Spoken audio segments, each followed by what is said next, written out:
Dr. Is it Clausing? Clausing? Yes. Yeah. Why do you and Dr. Yagan, why do y'all want to punish wealthy people? I think I can speak for both of us that we're not interested in punishing anyone. We're interested Well, in you're having interested a in taxing fiscal the hell out of them system. more than anybody else. I think The what makes you think that making tax policy on the basis of class or status makes sense?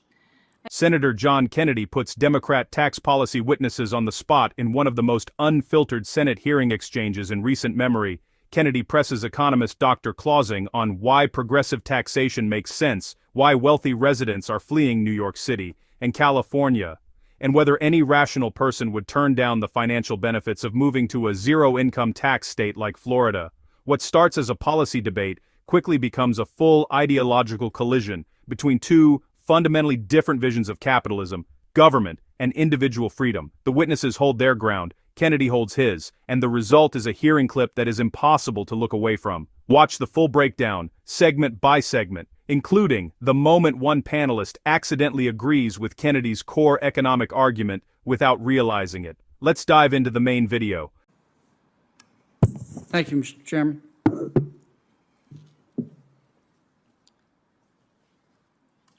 Dr. Is it Clausing? Clausing? Yes. Yeah. Why do you and Dr. Yagan, why do y'all want to punish wealthy people? I think I can speak for both of us that we're not interested in punishing anyone. We're interested Well, in you're having interested a in taxing fiscal the hell out of them system. more than anybody else. I think What makes you think that making tax policy on the basis of class or status makes sense? I think it's a very American phenomena that throughout the history of the income tax, we have valued progressivity, and our current income tax does that. We used to rely on things like tariffs to raise revenue. Tariffs are regressive consumption taxes that disproportionately hurt the poor. We believe in this country that those with the greater ability to pay should pay more of the burden. And that's part of what a healthy capitalism does. It enables people to gain from things like trade and technological change and business innovation, and to contribute a little more to the fiscal system when they're very successful in doing so. And I think that that's a very legitimate way to structure the tax system. Can I ask you a question? Yes. Why do you think so many wealthy people are leaving New York City? New York City is, an incredible city of innovation, immigration, entrepreneurship. Yeah, but why are so many wealthy people leaving? I think there are big advantages to living near centers of entrepreneurial activity, and we see that on the west. You think they're leaving to be nearer to centers of entrepreneurial activity, do you? Well, I don't think there are a lot of people, fleeing New York City. That New York City has. Sure there are. There are thousands. I mean, there have been study after study after study.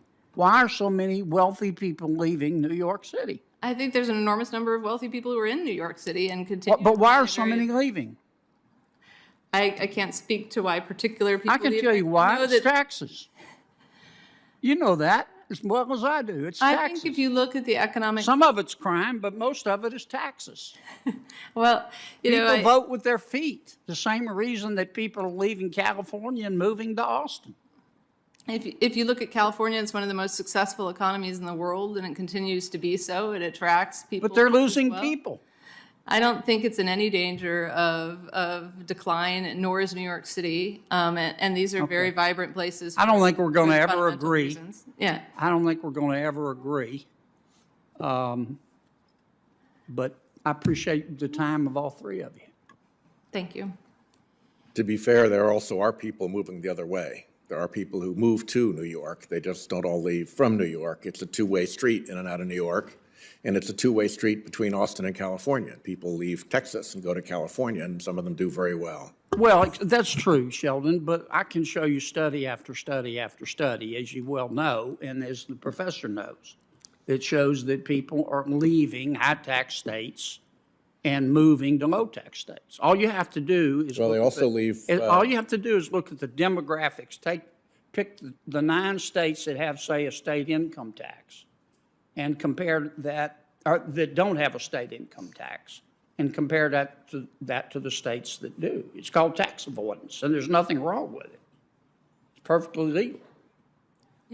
People have different preferences. You know, if you look at where immigrants choose to live in the United States, they often go to those same places that you were talking about. You know, so I do think that, you know, there's movement in both directions. Yeah, but here's my point. Here's what I think rational people do, and here's what I bet all three of you would do, and I bet Sheldon would do it because he's a smart guy. Okay, if he won the lottery tomorrow and won $10 million and paid his taxes and has $6 million left, he's going to at least consider, you are too, moving to Florida because I they don't have wouldn't. a state income tax. For the record, no, I wouldn't. Never crossed my mind. Well, most rational, well, I don't mean you're irrational, Sheldon, you know that. But It can be but- quite but- rational to not But, want to but live when in you're Florida right liquid, now. when you're liquid, and you don't have to pay a 6% off the top versus 0%, it's a rational economic move, is it not? I agree. It's rational. I mean, the thing about taxes that we're talking about is they're a cost or a price, and so claiming that this cost or price doesn't matter is essentially throwing out the very basic law of demand, the basic fundamental idea in economics that prices matter, that costs matter. See, this is what this always boils down to, and there's no way we'll ever agree, okay? But at least two of you believe that government, all things being equal, can spend $1 better than people can. That's your this is America. You can believe that. For the record, that's not in their testimony. I just don't agree with you. I think people can spend $1 better, all things being equal. And all you have to do, if you know the history of government, you know that I'm right. But I don't expect you to agree with me because you're professors. Okay? Thanks, Sheldon. Senator John Kennedy walked in with the stronger argument and walked out with it still fully intact. While the witnesses arrived armed with academic credentials, rehearsed testimony, and the comfortable language of progressive economic theory, Kennedy came equipped with something far more powerful. Real economic logic that does not bend to ideology, no matter how elegantly it is packaged in a university lecture. Think about what actually happened in that room. Kennedy asked why wealthy people are leaving New York City, and not a single witness gave a straight answer. He posed a simple lottery hypothetical. Would you consider moving to Florida to avoid state income tax? And the panel visibly squirmed. He reduced the entire progressive taxation framework to its bare philosophical core. That government spends your money better than you do, and not one witness could defend that premise with the kind of conviction that the moment demanded. Dr. Clausing spoke eloquently about progressivity and the history of American taxation. But eloquence is not evidence, and history is not destiny. The history Kennedy pointed to is happening right now, in real time, in the census data, in the IRS migration reports, in the empty luxury apartments of Manhattan, and the booming neighborhoods of Miami, Austin, and Nashville. That is not a theory. That is a scoreboard. Kennedy's most devastating point was also his simplest. Taxes are a price. Prices change behavior. Pretending otherwise does not make someone a compassionate policymaker. It makes them an economist who has stopped believing in economics. Even one of the panelists, in a rare flash of intellectual honesty, was forced to concede that point mid-debate, and that moment alone told the entire story of the exchange. Senator Kennedy did not need to shout. He did not need to grandstand. He needed only to ask the questions that the witnesses could not answer cleanly, follow up with the data they could not refute cleanly, and let the silence in between do the rest of the work. That is not theater. That is mastery.